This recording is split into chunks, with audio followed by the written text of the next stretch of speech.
done it better myself. Helps if you're prepared. These videos are not for children. If you're a children, then piss off. Hey there, it's me, your least favorite YouTuber, the Infuso. And today, I'm going to talk about the first ever Batman-Superman movie. Now, for those of you already correcting me in the comments to let me know that this is in fact not a movie, and instead 3 episodes of Superman the Animated Series, shut up. While this is just a 3-parter, it was treated like a movie, promoted like a movie, and eventually sold as a movie. So today, I'm going to talk about it like it's a movie. This 3-parter takes place in the 2nd season of Superman the Animated Series, and centers around the first time these 2 iconic crime fighters meet. Of course, mentions of the Dark Knight were made before in Superman, but this is the first time these characters' paths would officially cross. This incredible beating of the mind starts with the meeting of 2 different minds. The Joker and Harley Quinn come to Metropolis with a proposition for future presidential candidate Lex Luthor. $1 billion in exchange for killing Superman. While the deal seems laughable to Lex at first, he becomes much more intrigued after hearing that the Joker has in his possession a rare statue made entirely of kryptonite, which is called the Laughing Dragon for those of you taking notes at home. Looking to go undercover and track the Joker, Batman follows him to Metropolis under the guise of Bruce Wayne, and under the pretense of meeting with his own business partner, Lex Luthor. Upon his arrival, he wins the affection of Lois Lane, Superman's kinda sorta girlfriend. So naturally, Bruce's pursuit of Lois makes Clark no fan of his. Lex and Joker are in agreement to take down Superman, but Batman involves himself. So now the Joker and Harley have to turn their attentions toward him. I love how seamlessly this all ties in together. The plot unravels so naturally. These characters' connections to each other make sense given who they are and what their status is. Their meetings and the dynamics that follow flow really nicely. That seems like a strange thing to compliment, but this would be something that's very easy to get wrong. Not all crossovers are made equal. A lot of the time they feel forced and rushed, all for the novelty of having 2 well-known characters meet and interact a little bit. Not the case here. The characters of Batman the Animated Series seem very at home and welcome within the world of Superman the Animated Series. They just fit. What I really love about this story is just how it conveys how similar and yet different both Bruce and Clark are. They stand for the same things, they share a lot of the same beliefs, but they live 2 entirely different lives. We see the things there are to compare and contrast between these 2 men. 2 men who do the same job but go about it differently. They're both heroes, but they're not the same type of hero. Superman fights crime in public while Batman keeps his pursuit of justice private. Their personal lives are also polar opposite to their costumed activities. While Bruce Wayne is a public figure, Batman resides in the shadows. Superman is a very public figure, but Clark Kent is a private, overlooked nobody. Superman does most of his work during the day, while Batman typically appears during night. Superman believes in restraint, while Batman is a lot more aggressive and at times violent in how he handles criminals. It's because of their 2 opposing positions on their extracurricular activities that they treat each other with such hostility, which results in the 2 almost coming to blows. Before even officially meeting, their preconceived notions on the other dictate their dynamic, feeling that the other is their enemy before they even got a chance to be acquaintances. Superman doesn't approve of Batman's vigilantism, and Batman doesn't approve of Superman's Boy Scoutism. For me personally, this is what was sorely missing from Batman v Superman. The idea of having these 2 heroes clash shouldn't just simply be over a misunderstanding. It should be a clash of ideologies. 2 heroes who stand for justice, but go about finding it in different ways. 2 people who are so similar, but have their differences rip them apart. Instantaneously, the 2 start off on the wrong foot and butt heads. And I really like this part of their relationship. I think it's often skipped past so the 2 could become super friends or whatever, but to me, this is one of the most fun times in their dynamic. Before the friendship. There's a very competitive nature between the 2 that makes their clash seem like 2 brothers constantly trying to one-up the other. Like when Superman learns Batman's secret identity by using his X-ray vision and looking through his mask. Batman then responds by learning of Superman's identity by tracking him back down to Clark Kent's home. Their proverbial blank measuring contest continues as Bruce proceeds to court Lois and taunt Clark while doing so, only for Lois to get abducted mid-date, causing Superman to call out Batman's ability to protect. As their back and forth goes back and forth, they in the process become more familiar with each other. A mutual respect is slowly built up, and I think pretty early on their opinions of each other slowly start to simmer down. I like how their relationship casually progresses. They go from enemies in part 1, to respected rivals in part 2, to colleagues in part 3. As the friendship of these two heroes begins to form, the working relationship of the villains begins to fall apart. There's certainly no love lost between these two men. They may work together, but that's really where it begins and ends. Lex Luthor is annoyed with Joker, and only attempts to tolerate him in the hopes that it will get Superman killed. And the Joker sees Lex Luthor as a piggy bank with no sense of humor. It would appear that there is truly no honor amongst thieves, as these two sell each other out rather quickly, with Lex Luthor setting Joker up to take the fall after his plan to kill Superman has failed.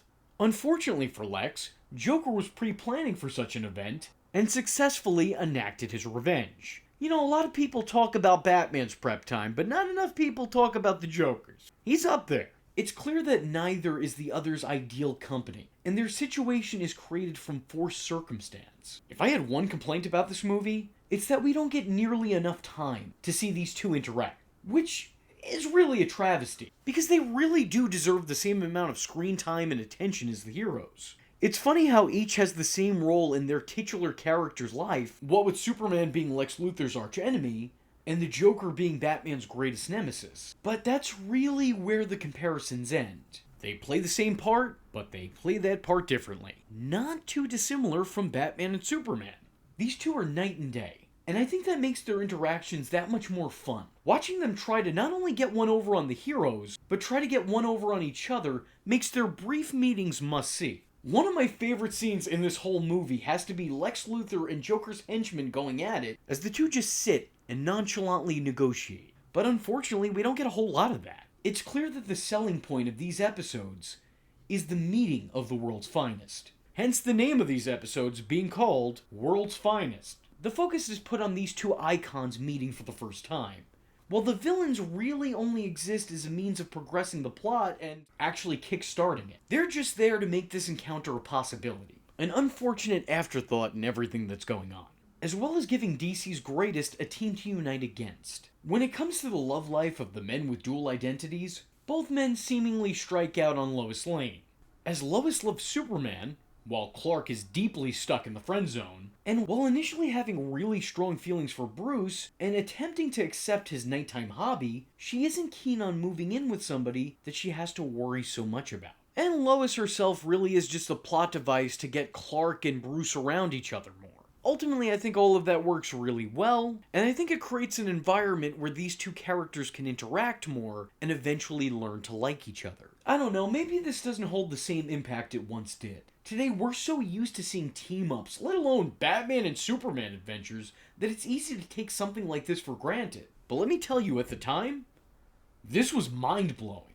Seeing all these characters interact with each other felt like a fever dream that I never wanted to wake up from. It was too good to be true. Batman and Superman? On my television? Is this even legal? The merging of mythos made sense, and it made so much sense that once those two worlds were connected, they never became disconnected ever again. These characters would continue to play a large role in the other's continuity, teaming up on a number of occasions and eventually forming something of a Justice League 2 times over.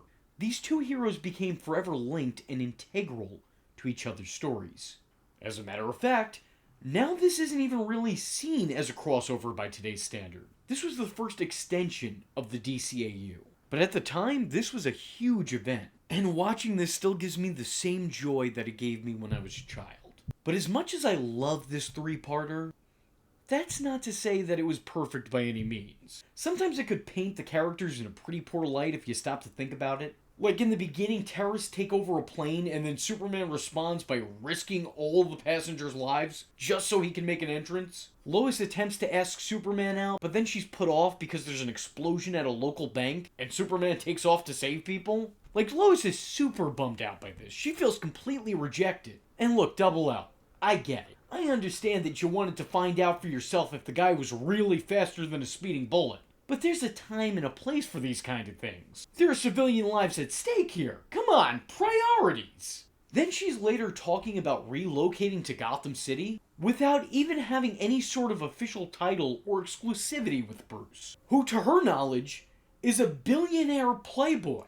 You guys went on a date, and now you're just ready to uproot your life and move closer to his? Superman learns Batman's secret identity by using his X-ray vision. But I don't know, to me, I think Supes is such a good guy that he would never resort to that, even in this given circumstance. He'd probably think it was an invasion of privacy and would show his enemy common courtesy. But that's just my own take. Just a little something that seemed a little off to me. And Batman learns of Superman's identity by using a tracker on him, which is interesting because he could have done the much easier thing and looked at his face. He does nothing to disguise his face. He takes off glasses and creates a swirl with his hair. It's not exactly a foolproof disguise. You're telling me Batman couldn't see through this? The world's greatest detective, ladies and gentlemen. Lois later learns of Bruce's secret identity, and it's kind of handled like it's any other moment, which is pretty disappointing. Also, I'm really supposed to believe that Lois Lane, the woman who lives to chase a story, wouldn't be all over Bruce Wayne as Batman? Gotham's protector is secretly a girl-crazy entrepreneur? Story of the year. Hell, story of the decade. Story of the century. And Lois Lane is just gonna sleep on it because of good taste? Yeah, I'm sorry. I don't buy that for a second. Oh, and also, if you're a Mercy Graves fan, this is definitely not the movie or episodes for you. She is just taking a beating from absolutely everybody here. Time and time again, she gets KO'd by everyone she comes across. And if Lex knows what he's doing, she's probably out of a job by now. Overall, I think this is one of my all-time favorite, if not my favorite, Batman-Superman story. It's not overly complicated, but I don't think it really needed to be. Just seeing these two icons side to side, face to face, was an experience in of itself. I don't know that anyone necessarily ever expected this. Any previous reference to Batman made on the Superman show could have very easily been written off as one-off winks and nods to the fandom.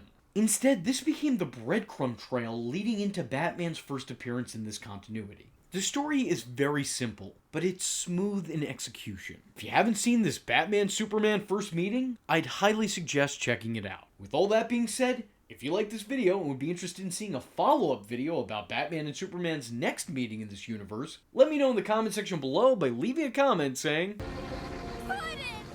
At this point, he probably is. I was your least favorite YouTuber, Infuso, and I thank you for watching. Hope to see you in the next one. I am vengeance. I am the night, and that was Infuso. Just remember, if you're not tuning in, then you're missing out. So, if you like the words that came out of his mouth hole, and you too would like to become a V-generate, don't forget to like and subscribe. Thanks for watching, nerds! And if you're not joining the fun, you're in for one bad day. And you know what they say about having one bad day?